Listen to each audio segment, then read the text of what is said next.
Pace e bene, salam damai dan kebaikan. Kembali bersama saya Saudara Alam Saragi dalam renungan singkat. Bacaan yang saya renungkan hari ini diambil dari Kisah Para Rasul bab 4 ayat 32 sampai 37 dan Injil Yohanes bab 3 ayat 7b sampai 15. Pada hari ini kita memperingati Santo Konrad dari Parzam. Judul renungan ini adalah Membuka Hati untuk Percaya. Dalam Injil dikisahkan bagaimana Yesus bersoal jawab dengan Nikodemus. Nikodemus merupakan seorang pemimpin Yahudi dan seorang Farisi. Nikodemus adalah orang yang menaruh perhatian dan tertarik dengan segala tanda dan mujizat yang dilakukan Yesus. Namun Nikodemus belum sampai kepada iman yang sejati karena ia kekurangan sinar iman. Dalam pembicaraannya dengan Nikodemus, Yesus menerangkan bahwa kuasa Allah tidak akan pernah dapat dimengerti oleh manusia. Hal itu adalah misteri ilahi. Roh Allah itu seperti angin yang tidak tahu kapan dan kemana akan datang dan berhembus, tetapi kita hanya dapat mendengar bunyinya. Setiap orang harus dilahirkan kembali di dalam roh. Menanggapi itu, Nikodemus berpikir secara manusiawi sehingga ia mengatakan, bagaimana mungkin hal itu bisa terjadi? Lalu Yesus mengatakan, percuma Nikodemus seorang pengajar tetapi dia tidak mengerti akan hal tersebut. Yesus mengatakan bahwa selama ini Yesus telah memberikan kesaksian tentang hal itu, tetapi orang Farisi dan orang Israel tidak percaya. Dalam Kisah Para Rasul dikisahkan kembali bagaimana kesatuan dari jemaat perdana baik dalam hal rohani dan jasmani. Mereka sehati sejiwa, milik pribadi menjadi milik bersama. Mereka menjual kepunyaan mereka dan membagikannya kepada setiap orang sesuai dengan kebutuhannya. Pada hari ini kita memperingati Santo Konrad dari Parzam. Konrad dari Parzam terlahir dengan nama Yohanes Pembaptis Birudorf pada tanggal 22 Desember 1818 di Parzam, Bayern, Jerman. Ia adalah anak dari seorang petani. Setelah ia berumur 31 tahun, ia melepaskan tanah warisannya dan masuk Orde Kapusin sebagai bruder di biara Santa Anna al-Tolting dan menerima nama Konrad. Konrad memperlihatkan sifat cinta kasih, rela berkorban dan melayani tanpa pilih kasih terhadap semua orang yang meminta bantuan dan nasihatnya. Selama 41 tahun, sejak tahun 1853, ia bertugas sebagai penjaga pintu di biara Santa Anna al-Tolting. Al-Tolting merupakan salah satu tempat ziarah Bunda Maria yang sangat populer di Eropa. Pintu biara menjadi tempat mengeluh bagi beribu-ribu orang. Puluhan tahun Konrad bekerja selama 18 jam sehari, dan sisa waktunya ia pergunakan untuk berdoa.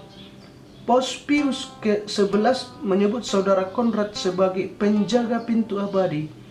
Saat Konrad dinyatakan sebagai orang kudus pada tanggal 20 Mei 1934, Paus berkata, di dalam dia bersinar kerendahan hati dan kemurnian, cinta kepada Allah dan sesama, serta kesetiaan menjalankan tugasnya. Pesan seluruh bacaan ini untuk kita adalah berani membuka hati untuk percaya. Kita dapat membuka hati jika kita berani mengubah konsep diri kita yang mapan.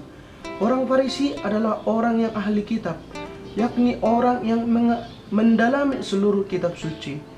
Seharusnya dengan pengetahuannya tersebut, yakni dengan segala tanda-tanda dan nubuat para nabi, harusnya mereka mengenal siapa Yesus.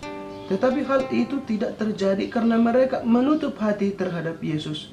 Mereka tidak percaya bahwa Yesuslah Mesias yang dinantikan itu, karena mereka berpikir bahwa Mesias itu adalah seorang yang gagah perkasa dengan kuasa yang besar yang bisa mengalahkan segala musuh-musuh mereka dan mengembalikan kejayaan Israel seperti pada kerajaan Raja Daud.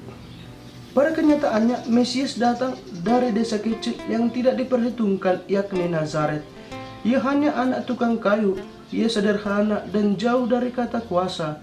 Jadi untuk mereka hal itu tidak masuk akal. Tetapi berkat tanda-tanda dan mujizat yang dilakukan Yesus, Nikodemus tertarik namun tidak paham karena ia masih bertahan dengan pemahamannya tersebut. Bukankah kita sering melakukan hal yang sama? Kita sulit menerima pendapat dan masukan orang lain karena kita merasa apa yang kita pikirkan itulah yang benar. Kita tidak berkeras pada pemikiran kita. Kita bertahan dan nyaman pada dunia kita. Kita tidak terbuka pada pendapat, nasihat, masukan, dan informasi yang baru. Padahal masih banyak di dunia ini yang tidak kita ketahui. Ketika orang mengatakan kesalahan kita seringkali membentengi diri, dan kita akan berjuang sekuat tenaga untuk mempertahankan pemikiran kita. Bahkan seringkali kita menjadi tidak cakapan dan menjadi membenci orang lain. Jika seandainya kita terbuka dan menerima serta mempertimbangkan masukan tersebut, tentu tidak akan terjadi perselisihan, tetapi kebaikanlah yang kita terima. Seperti halnya jemaat perdana, mereka dapat sehati sejiwa karena mereka saling membuka hati satu sama lain. Tidak ada yang mementingkan diri sendiri, tetapi selalu terbuka kepada yang lain. Mereka saling membuka hati bagi orang lain, sehingga orang lain tidak dijadikan sebagai musuh dan ancaman. Berani membuka diri adalah hal yang baik, karena dengannya kita dibantu untuk berkembang. Semua itu dapat kita lakukan jika dalam hidup kita memiliki kerendahan hati, seperti yang dimiliki oleh Konrad dari Parzam. Kerendahan hati itu terlihat karena ia setia menjadi penyambut tamu selama puluhan tahun.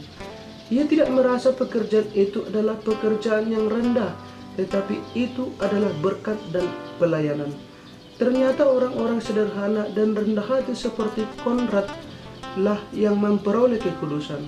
Karena kepolosannya, ia terbuka kepada jalan-jalan Tuhan. Orang yang merasa diri berpendidikan dan berilmu, ternyata lebih sulit menemukan jalan-jalan Tuhan.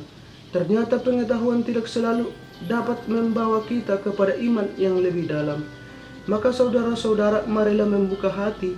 Jangan bertahan pada keyakinan dan pemikiran kita, karena hal itu sering menghalangi kita untuk menuju kebenaran. Marilah meniru teladan kesederhanaan dan keterbukaan hati Santo Konrad dari Parzam pada jalan-jalan Allah, dan menyambut banyak orang yang datang kepadanya untuk bersharing. Semoga pace e bene.